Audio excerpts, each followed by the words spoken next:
For the vast majority of my life, I hid behind two maladaptive coping mechanisms. Number one was an eating disorder, and number two was overachieving. And what both of those things gave me was a sense of control and some distance. There was distraction from feelings that I didn't think I was equipped to actually feel. And so how this went, in essence, was I'd feel stress, fear of failure, fear of disappointment, loneliness, abandonment, rejection. There were all these feelings that would boil up inside of me. And consciously or unconsciously, I knew I couldn't handle them. I was terrified. So I had to do something to create distance between me and those feelings. So there's a sense of control that you get from planning, from achieving, from executing, from perfectionism, from work, achieve, and we'll run away from all of these feelings that I didn't want to face. And when that didn't work, I would go to disordered eating. So the stress, the overwhelm would come up. I'd feel it in my body. I wouldn't even really be cognitively aware of what I was feeling. I just knew that there was something in me that I couldn't manage, and I turned to food. And I would eat and eat and eat. I'd feel shame. I'd get rid of the food, if you know what I'm saying. And then the cycle would start all over again. And the problem with these maladaptive coping mechanisms is that they offer just enough relief for your brain to think, oh, that worked. We can keep doing that. We can keep, there was just enough relief, just enough distance, just enough numbness to keep those emotions at bay that we should keep that habit up. But the problem is that it leads to destruction, like absolute destruction.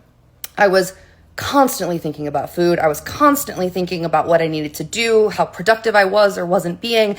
The coping mechanisms end up controlling you. They end up controlling your life. And this could be anything from drinking, eating, shopping, scrolling, working out. I mean, if you can tell that you are using the behavior to avoid some deeper feeling of overwhelm and it ends up being a negative consequence for you, that's a maladaptive coping mechanism. And it isn't until you stop and understand what dynamic is at play that you realize there is a third option. For me, there was a third option. And that was turning towards the feelings, like actually learning to lean in rather than avoid, rather than creating distance, rather than pushing away, rather than running away and allowing these coping mechanisms to control my life. The third option was to learn how to feel, to learn that the feeling of disappointment, the feeling of loneliness, the feeling of shame, rejection, abandonment, whatever it was, fear of failure, I could tolerate those feelings. It didn't seem possible. Like consciously, unconsciously, my brain was like, there's no way. Those feelings would kill us. I could not turn towards them. But there is that third option. It just takes practice. Understanding that you can meet yourself in those emotions and actually soothe rather than running away.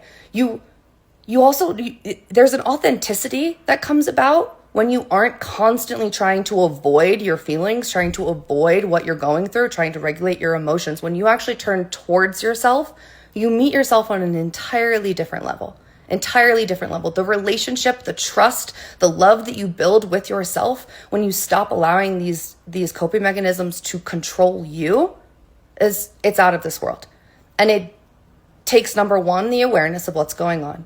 Number two, the practice, the support, the tools to turn towards yourself, towards those emotions. And then number three is the continued practice. I've gone on a long enough rant now, so I'm going to leave this here. But if you're noticing that any of these coping mechanisms, any of this dynamic applies to you in some sort of way, there is another option. Might be worth looking into.